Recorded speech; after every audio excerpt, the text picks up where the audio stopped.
திராவிட பேச்சரங்க பார்வையாளர்களுக்கு வணக்கம். இன்று நம்மோடு பல்வேறு கருத்துக்களை பகிர்ந்துக்கிறதுக்காக அண்ணா திராவிட மக்கள் முன்னேற்ற கழகத்தின் நிறுவனரும் பொதுச் செயலாளருமாகிய தோழர் பசும்பொன் பாண்டியன் அவர்கள் நம்மோடு இணைஞ்சிருக்காங்க. சிறந்த வழக்கறிஞரும் கூட. தோழர் வணக்கம். தோழர் வணக்கம். தோழர் தோழர் இன்னைக்கு நம்ம பாரதிய ஜனதா கட்சியோட மாநில தலைவர் அண்ணாமலை அவர்களுடைய பேச்சை நீங்க கேட்டிருப்பீங்க. காங்கிரஸ் பேர் இயக்கத்தின் மாநில தலைவர் செல்வ பெருந்தகை அவர்களை அவரு முன்னாள் ரவுடியா இருந்தவர் தான், அவருக்கு தெரியும் யாரு கொலை, ஆம்ஸ்ட்ராங் வழக்குல யாரு கொலைகாரன்னு அவருக்கு நல்லா தெரியும், அவரை போய் கேளுங்க அப்படின்னு சொல்லி கேட்டிருக்காரு. இந்த பேச்சு, இந்த மாதிரி ஒரு ஆணவ பேச்சு, இந்த மாதிரி பல்வேறு தலைவர்களை இவர் இழிவுபடுத்தி பேசறத நம்ம வழக்கமா பார்த்துட்டு இருக்கோம். இது குறித்து உங்க கருத்து என்னன்னு சொல்லுங்க. தோழர், பாரதிய ஜனதா கட்சிக்கும் அண்ணாமலைக்கும் தலைவர்களை, அதுவும் குறிப்பாக பட்டியல் சாதி வகுப்பினரை அவர்கள் பேசுவது வாடிக்கையான ஒன்றுதான், புதிதானது அல்ல. நீங்கள் அவர்கள் பாஜக கட்சியை பொறுத்தளவில் சனாதனத்தை, வர்ணாசிரமத்தை ஏற்றுக்கொண்டவர்கள் தான், அதை நடைமுறைப்படுத்த வேண்டும் என்று சொல்லுவவர்கள் தான் பாஜக இருக்கிறார்கள். அண்ணாமலையை பொறுத்தளவில் சாதாரண கிராம நடையில சொன்னோம்னா ஒரு டுபாக்கூர் பெருவழிதான் அண்ணாமலை. ஏதாவது ஒண்ணு பேசி வாய்க்கு உளறி தன்னை பத்திரிகை ஊடகங்களில் தன் பெயரை வழங்குவதற்காக பேசக்கூடிய ஒரு அனாமத்தியமான ஒரு பேருவழியாக தமிழக அரசியல் களத்தில் கொண்டு கொண்டிருக்கக்கூடிய அப்புறப்படுத்த வேண்டிய ஒரு அற்புதமான பிறகுதான் அண்ணாமலை. அவருடைய கடந்த கால அறிக்கைகள் பேச்சுகள் நீங்க பார்த்தீங்கன்னு சொன்னா, பத்திரிகையாளர்களை எவ்வளவு தரக்குறைவாக பேசினார், முன்னேற்ற கழக அமைச்சர்கள் மீது ஊழல் குற்றச்சாட்டுகளை சொன்னார்.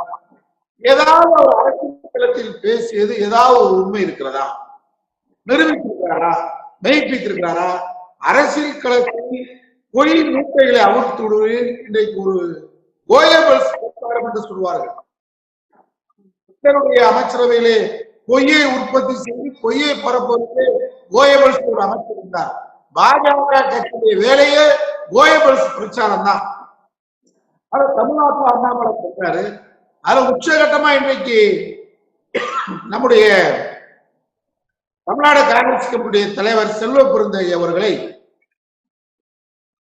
ரொம்ப கடுமையான வார்த்தை, ரவுடி லிஸ்ட்ல நீங்க இருந்தால் தானே அப்படின்னு சொல்றாரு.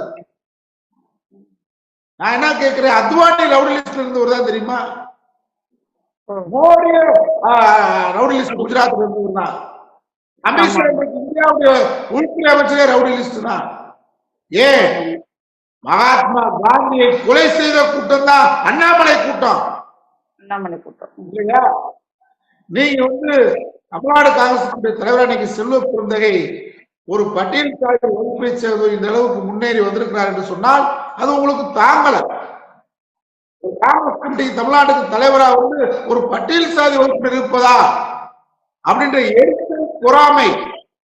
அதனாலதான் நீங்க அவரை கடுமையான வார்த்தையில சொல்லி தாக்குறீங்க. நான் என்ன அண்ணாமலையை கேட்கிறேன், தமிழ்நாட்டில் ஒட்டுமொத்தமா ரவுடி லிஸ்ட் ABC பிரிச்சிருப்பாங்க. தமிழ்நாட்டில் ஒட்டுமொத்தமா கணக்கெடுத்துக்கிடுவான். தமிழ்நாட்டில் இந்த குற்றம் பதிவேற்றக்கூடிய அத்தனை ரவுடிகளையும் இன்னைக்கு பாஜக கட்சிக்கு சேர்த்துருக்குதான் அண்ணாமலை. பாஜக கூடாரமே தமிழ்நாட்டில் ஒட்டுமொத்த சரித்திர பட்டியல் எடுத்தா, குற்ற சரித்திர பட்டியல் எடுத்தா ஒட்டுமொத்தமான ரவுடிகளின் கூடாரத்தை தமிழகத்தில் உருவாக்கியவர் அண்ணாமலை இல்லையா? மிகைப்படுத்தி சொல்ற எதிராளி. அதனால தமிழை சவுதாரியை சொன்னாங்களே. ஆமா, தமிழ்நாடு பாஜக தலைவரா இருக்கும் போது நான் இப்படிப்பட்ட ரவுடிகள் எல்லாம் கட்சியில சேர்க்கல. இன்னைக்கு ரவுடிகள் வள வர்றாங்க கட்சியில. இத யாரு தமிழை சொல்றாங்க. ஆமா, அதனால இவர் கண்ணாடி மாலையிலிருந்து கல்லெறிகிறார் அண்ணாமலை. மல்லாக்கா படத்தை கொண்டு எச்சில் துப்புகிறார். ஒட்டுமொத்த ரவுடிகளை இன்னைக்கு தமிழ்நாட்டுல ரவுடிகளை தவிர வேற யாருமே பாஜக இல்ல. அதனால ஆம்ஸ்ட்ராங் கொலை வழக்குல கூட ரவுடி பிஜேபி கட்சிக்காரங்கள இருக்காங்க தோழர், அதுலயும் இருக்காங்க. முழுக்க முழுக்க பிஜேபி காரங்களோட தொடர்பு தானே, அண்ணாமலைக்கு அதுல தொடர்பு தானே. ஆம்ஸ்ட்ராங் வழக்குல கூட சரண்டரா இருக்கக்கூடியவரு பாஜக கட்சிக்காரன் சரண்டரா இருக்கா. ஆமா. அதனால பாஜக ரவுடிகளுடைய சாம்ராஜ்யமாக இன்றைக்கு தமிழ்நாட்டில் இருக்காங்க. ரவுடி சீட்டை அரங்கேற்றாங்க. அதுல செல்வ பெருந்தகை போன்று ஒரு பட்டியல் சாதி வகுப்பினர் முறையாக அரசியல் களத்தில் இன்றைக்கு முறையாக வளர்ந்து ஒரு தமிழ்நாடு காங்கிரஸ் கமிட்டி தலைவர் வந்திருக்கிறார். அவரை போன்றவர்களை மனத்தை காயப்படுத்துவது, அவர் மனதை மட்டுமல்ல, ஒட்டுமொத்தமாக பட்டியல் சாதி வகுப்பினர் முன்னேறி வந்தால் நாங்கள் அவர்களை இப்படித்தான் இழிவுபடுத்துவோம் என்பது பாஜக ஒரு கொள்கையாக ஒட்டுமொத்த பட்டியல் சாதியை அவர் விமர்சித்திருக்கிறார், இழிவுபடுத்தியிருக்கிறார் என்றுதான் என்னுடைய கருத்து. அல்லது தேசிய ஆணையம் இன்றைக்கு ஆம்ஸ்ட்ராங் வழக்கு கூட தலைமைச் செயலாளருக்கு நம்முடைய டிஜிபிக்கெல்லாம் நோட்டீஸ் அனுப்பிச்சிருக்கு. ஆம்ஸ்ட்ராங்குடைய கொலை வழக்கு சம்பந்தமா வரவேற்கிறேன். அதே போன்று ஒரு பட்டியல் சாதி வகுப்பை சேர்ந்தவரை அவர் மனம் புண்படி பேசினாலே அதுவே அந்த பட்டியல் சாதி வகுப்பை சேர்ந்தவரை தரப்புறவாக பேசியதாக கைது செய்யலாம். தாழ்த்தப்பட்டோர் தேசிய ஆணையம் அண்ணாமலையை கைது செய்யணும்.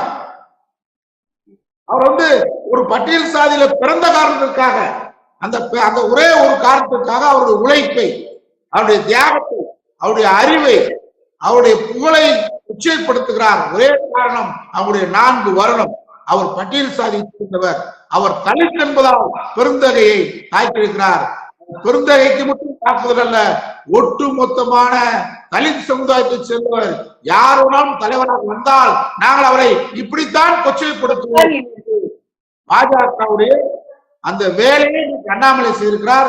தாழ்த்தப்பட்ட தேசிய ஆணையம் தூங்கக்கூடாது. ஒட்டுமொத்தமாக தமிழகத்தில் வாழக்கூடிய, இந்தியாவில் வாழக்கூடிய பட்டியல் சாதி வகுப்பினரை இழிவுபடுத்திய செயல். ஆகவே கைது செய்ய வேண்டும் என்பதுதான் என்னுடைய கோரிக்கை. சரிங்க தோழர், நீங்க சொன்ன மாதிரி நடந்தா சரி. அரசாங்கம் அதை ஏதாவது நடவடிக்கை எடுக்கணும். திராவிட மாடல் அரசாங்கம் நடக்குது. அவங்க திராவிட மாடல் அரசை பொறுத்தளவில் நம்முடைய முதலமைச்சர் மன்னிப்போம் மறப்போம் என்று பெருந்தன்மையாக சொல்லுகிறார். அண்ணாவின் தம்பியாக இன்றைக்கு நடந்து கொண்டிருக்கிறார். ஆனால் யாரை மன்னிக்கணும், யாரை மன்னிக்க கூடாது என்பதில் கொஞ்சம் நம்முடைய முதல்வர் இறங்கி வரணும். அண்ணாமலை போன்ற செடிகளை செடி வளரணும், அதோட சேர்ந்து களை வளரக்கூடாது, களை எடுக்கணும். இந்த மாதிரி அண்ணாமலை போன்ற அரசியல் அசிங்க பிரிவுகளை, ஆபாச இந்த நடை பேச்சாளர்களை, இப்படிப்பட்ட ஒட்டுமொத்த சமூகத்தை, நம் ரத்த உறவுகளை தாழ்த்தப்பட்டு தனியா கிடையாது, நம்முடைய ரத்த உறவுகள் அவங்கள போய் நீ இழிவுபடுத்தி 4 வருடம் ஏற்றுக்கொள்ள முடியாது. ஆகவே தமிழ்நாடு அரசும் நம்முடைய மாண்புமிகு முதலமைச்சர் அவர்களும் இதை கவனத்தில் எடுக்கணும். தலைமை நீதிபதி அவர்களும் சுயமூட்டா வழக்கு போடணும். அப்பதான் அண்ணாமலை யாகாவராய் நாகாக்க காவாக்கால் சோமாக்கும் சொல்லிலுக்கப்பட்டு வள்ளுவ பெருமையுடைய குரலின் அடிப்படையில இவர் மீது கடுமையான நடவடிக்கை எடுக்கின்றது என்னுடைய வேண்டுகோள், விருப்பம். சரிங்க தோழர், நல்லது தோழர். இப்ப வழக்கறிஞர்கள் எல்லாம் போராட்டம் இருந்துட்டு இருக்காங்க தோழர். ஒன்றிய அரசு கொண்டுட்டு வந்தா அந்த சட்ட திருத்தத்தை வாபஸ் வாங்க சொல்லி போராட்டம் இருக்காங்க. அந்த சட்ட திருத்தத்தினால யாருக்கு என்ன ஆபத்து வந்துட போகுது, எதனால இந்த போராட்டம் நடக்குது, கொஞ்சம் விளக்கமா சொல்லுங்க தோழர். ஒட்டுமொத்தமான மனித சமுதாயத்துக்கு இந்த சட்டத்தால் பாதிப்பு. அதாவது தீ சுடும் சொல்லுவோம். என்ன செய்யும், போய் கையால வச்சாங்கன்னா அந்த சுட்டோடைய கொடுமை தெரியும். இப்ப மக்களுக்கு, இன்னும் பொதுமக்களுக்கு இந்த சட்டத்துடைய கொடுமை தெரியல. இது ஏதோ வழக்கறிஞர்களுக்கான போராட்டம் மாதிரி பொதுமக்கள் பாக்குறாங்க. ஆனா ஒரு மிகப்பெரிய ஆபத்து, மிகப்பெரிய ஒரு கேடு ஒட்டுமொத்தமான இந்திய சமூகத்திற்கு இந்த 3 சட்டங்களால் ஏற்பட்டிருக்கிறது. குற்றவியல் சட்டம், சாட்சிய சட்டம், இந்த சட்டங்கள் எல்லாம் இன்றைக்கு மாற்றப்பட்டிருக்கிறது. திருத்தப்படலாம், திருத்தங்கள் ஏற்றுக்கொள்ளப்படலாம், சில திருத்தங்கள் ஏற்கலாம். ஆனால் இதை மாற்ற வேண்டிய அவசியம் இல்லை. அது மட்டுமல்ல, 99% ஏற்கனவே இருந்ததை மட்டும் அப்படியே கொண்டு வந்திருக்காங்க. ஆனா இந்தி நடையில, சமஸ்கிருத ஒளியில பேசும்போது அது ஒலி சமஸ்கிருத ஒலியா இருக்கு, ஆனா இந்தி மொழியில பேசிருக்காங்க. இதே வந்து ஒரு மாநிலங்களில் இருக்கக்கூடிய அனைத்து மொழி மக்களையும் பிளவுபடுத்துகின்ற, வேறுபடுத்துகிற, வித்தியாசப்படுத்துகிற மொழி ஆதிக்கக்கூடிய ஒரு செயல். இந்தியா அரசியல் சட்டத்துல வந்து தெளிவா சொல்றாங்க, மாற்றம் போது ஆங்கிலத்தில் தான் இருக்குன்னு சொல்றாங்க. என்ன சொல்றாங்க, ஆங்கிலத்தில் தான் மாத்திருக்குன்னு சொல்றாங்க. அது தவறு. இது பல்வேறு தேசிய இனங்கள் கொண்ட இந்தியால பல்வேறு மொழி பேசக்கூடிய இந்திய ஒன்றியத்துல அதான் உள்துறை அமைச்சர் சொல்லியிருந்தாங்களே, அவங்க மாநில மொழிக்கு ஏத்த மாதிரி டிரான்ஸ்லேட் பண்ணிக்கலாம் அப்படின்னு சொல்லியிருந்தாங்க. டிரான்ஸ்லேட் அதாவது ஒட்டுமொத்த ஐபிசி இந்தியன் போட்டு சொல்லுவோம், சிஆர்பி சொல்றோம், அது மாதிரி சொல்ல முடியாதுல்ல.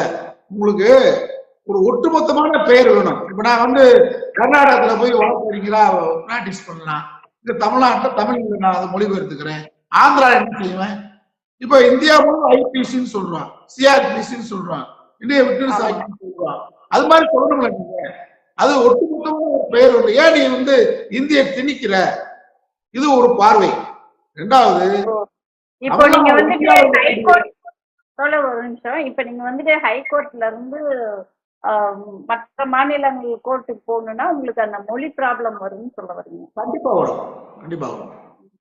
அதனால இது வந்து ஒரு மாநில மொழிகளை சிதைக்கிற ஒரு செயல், இந்தியை திணிப்பதற்கான ஒரு முயற்சி. சமஸ்கிருதத்தை பேசுவதற்கு அந்த மொழி நீங்க பாத்தீங்கன்னா இந்தியில இருக்கு, ஆனா ஒலி வந்து சமஸ்கிருதம். பேசினா ப்ரொனவுன்ஸ் வந்து அது சான்ஸ்கிரிட் வர மாதிரி இருக்கும். அதனால இது ஒரு நடைமுறை தவறானது.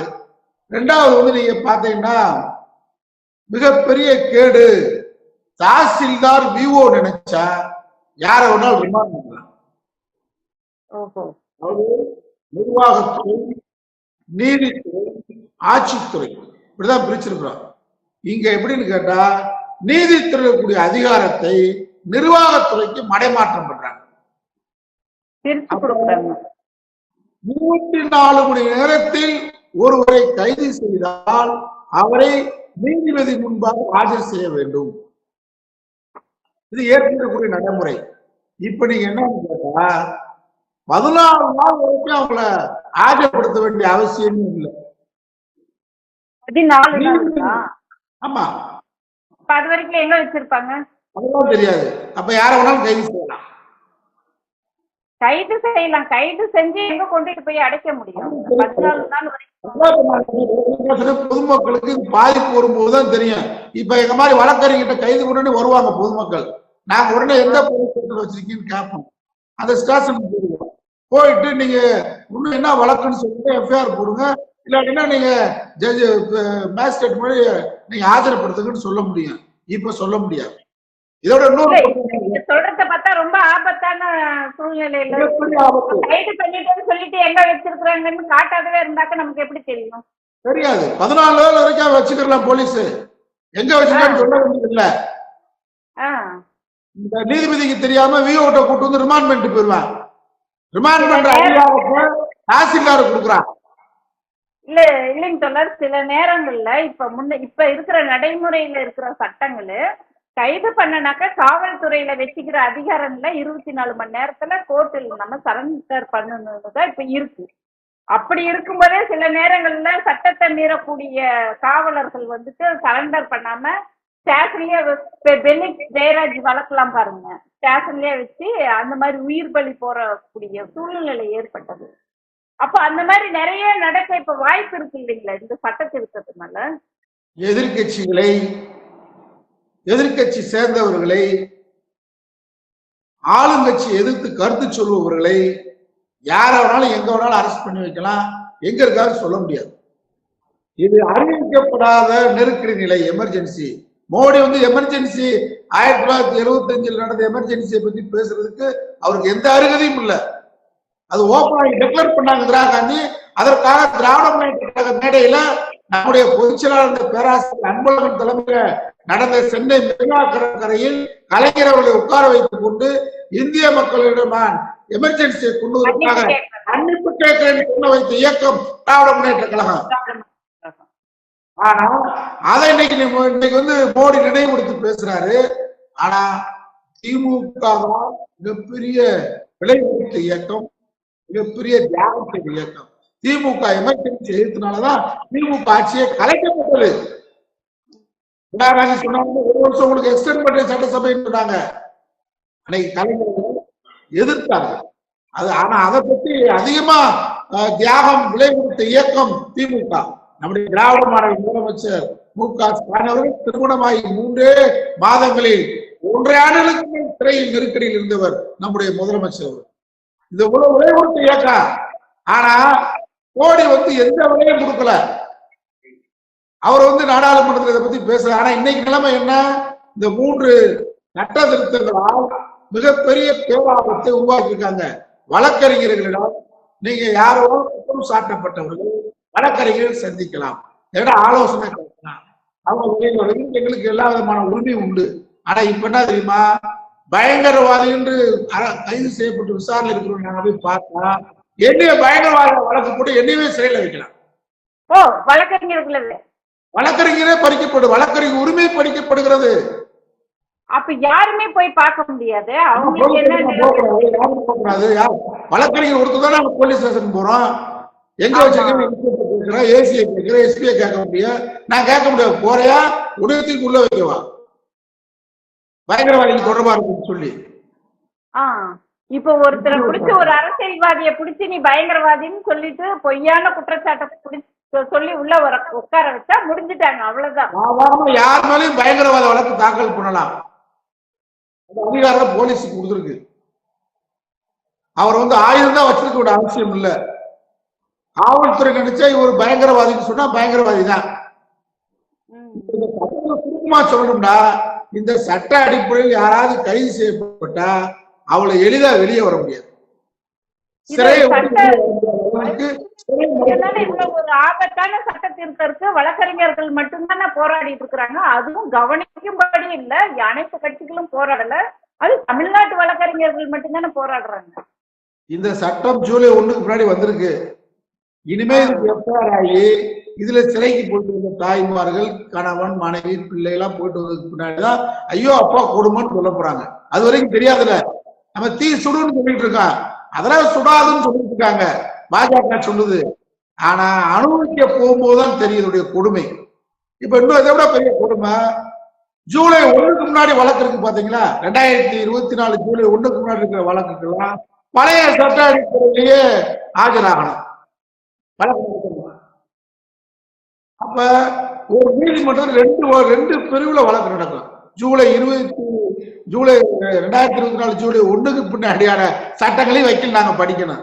இனிமே நான் வக்கீலுக்கு படிச்சது மறுபடியும் பிரிகேஜி மாதிரி மறுபடியும் நான் புத்தகம் படிக்கணும், முதல்ல இருந்து படிக்கணும். நான் படிக்கணும், நீதிபதி படிக்கணும், நீதிமன்ற ஊழியர்கள் படிக்கணும், காவல்துறை படிக்கணும், நாங்க படிச்சு பொதுமக்களுக்கு சொல்லணும். அப்ப 2 விதமான வழக்கு, 2 விதமான சட்டம் ஒரு நீதிமன்றத்தில் நடந்தா நீதிபதிக்கே குழப்பம் வராதா? எனக்கே வழக்கு ஜூலை 1க்கு முன்னாடி சட்டம் தயார் பண்ணி போகணும், ஜூலை 1 2024 ஒரு சட்டத்துக்கு போகணும். அதனால மிகப்பெரிய ஒரு கேடு.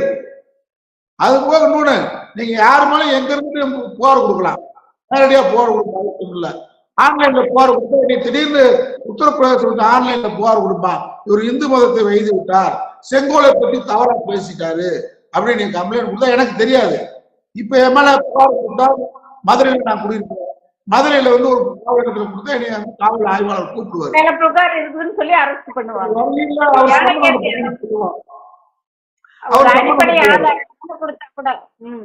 அப்படி கிடையாது. ஆன்லைன்லயே அவர் புகார் கொடுத்தா இனி ஆன்லைன்ல அந்த புகார் அடிப்படையில் என்ன கைது செய்யலாம். அவர் ஆன்லைன்லயே சாட்சி சொல்லலாமா? சாட்சி நேரடியா வர வேண்டிய அவசியமே இல்லையா, ஆன்லைன்லயே சொல்லலாம். ஆன்லைன்ல முடிக்கிற மாதிரி ஆன்லைன் சர்க்கார், மோடி சர்க்கார் ஆன்லைன்லயே எல்லா வேலையும் முடிக்கணும். பணவர்த்தமே அப்படிதான் பணம் பண்றாங்க, பணமே பார்க்க முடியாத அளவுக்கு போகணும். Digital India. ஆனா இதுக்கெல்லாம் டிஜிட்டல். ஆனா ராமர் பாலம் இருந்துச்சுன்னு சொல்லி இது மட்டும் கற்காலத்துக்கு போவான், கட்டாத பாலத்தை கட்டாத. இந்த இடத்துலதான் ராமர் பிறந்தார், அங்க ஒரு கலவரம். இப்ப சீதை பிறந்தார், கலவரம் பண்றதுக்கு மட்டும் கற்காலம். ஆனா இந்த விஷயங்களுக்கெல்லாம் டிஜிட்டல் காலம். மக்களை மடையர்களாக்குவதற்காக இந்த மக்களை தொடர்ந்து அடிமைப்படுத்துவதற்காக ஒரு சர்வதிகார நாடை போன்று இந்த சட்ட திருத்தம் வந்திருக்கு. ஒன்று நான் சொல்லிக் கொள்கிறேன், இந்த சட்ட திருத்தத்தை ஏற்கனவே விவசாயிகளுக்கு எதிராக மோடி அரசு போட்டுச்சு. அத விவசாயிகளுடைய போராட்டத்தால் திரும்ப பெற்றது. இந்திய மக்கள் தங்களை ஜனநாயக உரிமைகள் அனைத்து பறிக்கப்படுகிறது, அடிப்படை உரிமைகள் பறிக்கப்படுகிறது. இந்த சட்டத்தால் மிகப்பெரிய பேராபத்து நமக்கு இருக்கிறது. இதை பொதுமக்கள் உணர்ந்து போராட்ட களத்துக்கு வரணும். இந்த அரசு இந்த 3 சட்ட திருத்தங்களை, சட்ட திருத்தம் இல்ல, சட்ட மாற்றத்தை கொண்டு வந்துச்சு. இந்த மாற்றத்தை திரும்ப பெறவில்லை என்று சொன்னால் மோடி அரசு இந்த சட்ட மாற்றத்தாலேயே கவுளும் என்று மாற்றம் இல்லை. நிச்சயமா கவுளும். மக்கள் தூக்கிட்டு இருக்க மாட்டாங்க, மக்கள் விழிப்புணர்வாங்க. வழக்கறிஞர் போராட்டம் இந்தியா முழு நடந்துகிட்டு இருக்கு. 12ஆம் தேதி வரைக்கும் இப்போ வேலை நிறுத்தத்தை அறிவிச்சிருக்கோம். இன்னும் வேலை நிறுத்தம் கூடும், பலம் பெறும், மக்களுடைய விழிப்புணர்ச்சி ஏற்படும். மிகப்பெரிய ஆபத்தை இந்த போராட்டத்தை மோடி எதிர்கொள்ள வேண்டி வரும். அதனால் மோடி அரசு மைனாரிட்டி இருக்கு, கவலை வேண்டிய சூழல் ஏற்படும். மொழி இது சமஸ்கிருதத்துல பெயர் மாற்றம் கொண்டுட்டு வந்திருக்காங்கன்னு மட்டும்தான் நம்ம படிச்சோம். அதுக்குள்ள இன்வால்வ் ஆகி போய் பார்க்கல. ஆனா இது மக்களுக்கு நம்ம போய் எடுத்துட்டு போய் சொல்ல வேண்டியது நம்மளுடைய பெரும் கடமையா இருக்கு. இந்த போராட்டம் வழக்கறிஞர்களுக்குள்ள சுருன்ற கூடாது, மக்கள் போராட்டமாக இது மாறும்போது தான் மோடி இதுக்கு ஏதோ ஒரு மாற்றத்தை நல்லதுன்னு சொல்ல. நம்ம கூட பல்வேறு இந்த சட்டத்தோட ஆபத்து குறித்து முழுசா விளக்கி இருக்கீங்க. நல்லது, நன்றி தோழர். நன்றி.